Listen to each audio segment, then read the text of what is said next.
বিশ্বনবী মুহাম্মদ সাল্লাল্লাহু আলাইহি ওয়াসাল্লাম চারটি জিনিস কখনোই জীবনে ছাড়েননি।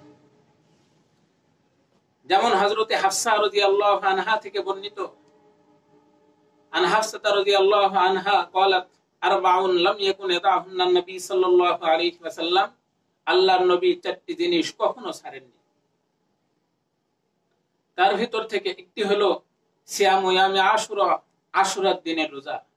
2 নম্বর আল আশর, জিলহজ মাসের 10 তারিখ 10 দিনের রোজা, অর্থাৎ প্রথম 9 দিনের রোজা। ওয়াসালাসাতু আইয়ামিন মিন কুল্লি শাহর, 3 নম্বর হলো প্রতি মাসের 3 দিন আইয়ামে বীজের রোজা। রাকাতানি ক্বাবলা আল ফজর, 4 নম্বর হলো ফজরের ফরজ নামাজের পূর্বে 2 রাকাত সুন্নাত আল্লাহর রাসূল জীবনও ছাড়েন।